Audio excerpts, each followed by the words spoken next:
Thank you, Mr. President, my distinguished colleagues. I also today have the honor and privilege on this day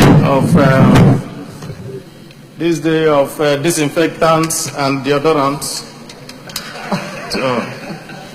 to look at this budget. Well guided.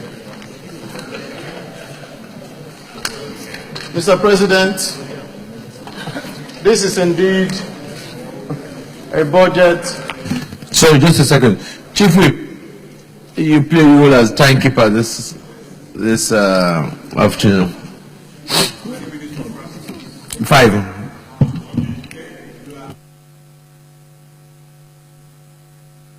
Go ahead, Senator. Thank you, Mr. President. This, like I said, is a budget that we, like the French will say, plus ça change, plus ça même chose. The more things change, the more they remain the same. I have not seen anything good or different or absolutely different from what has always happened here.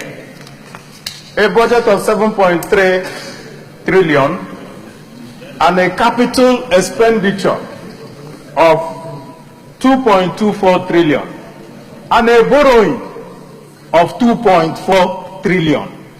If we are going to borrow as much as what we are going to spend on the capital expenditure, are we really having a budget, or we are having something that we are playing around with?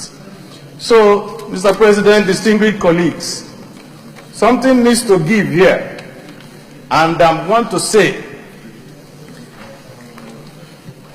a particular type of adage says that in the country of the blind, that the one-eyed man is king. But one very good musician in Nigeria, called Fela Nicola Pokuti, asked this question: if everybody is blind, how we don't know that their one-eyed man actually has an eye? So it looks to me, sir, today, that we are going in a direction of the blind leading the blind. And I'm going to explain it, sir. And I'm just going to take only one example, the State House budget. In the State House budget, it says here, 123 million to buy catering equipment and materials. I don't know.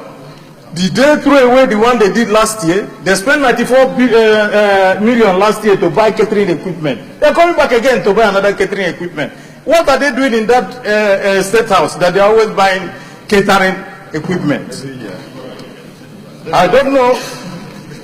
Something in the State House budget is even very, very funny. They have welfare for 209 million, honorarium and sitting allowance for 556 million. And we want to ask, if you're going to spend 765 million for honorarium and welfare, is that a university where they're paying people to come and sit there? I thought that is a State House. I don't understand this type of provision that is in there.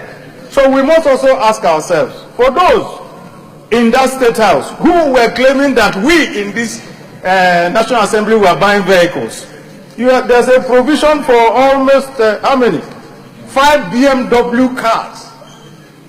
And they say we don't need vehicle, but they're buying for themselves. What are they doing with it? Of course, 5 Toyota Land Cruisers, that same place. And we're going around and asking. They're also buying computers and equipment. And we want to ask, every year, this our budget will come with computers. Now we have more than 200 million for computers. All computers, what are they doing with the computers? The one they bought last year, did they throw them away? And so that's why I said that the more things change, the more they look the same.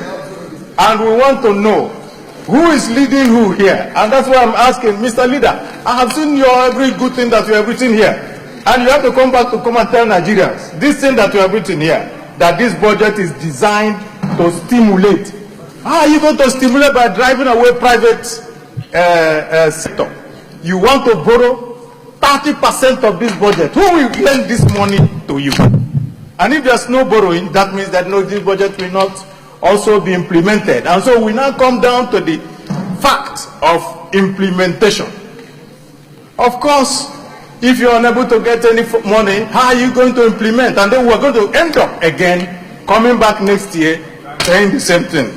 And so, Mr. President, distinguished colleagues, I've said again, and let me reiterate, I have seen nothing new in this budget. I have seen exactly the same thing that was happening last year. Thank you, Mr. President.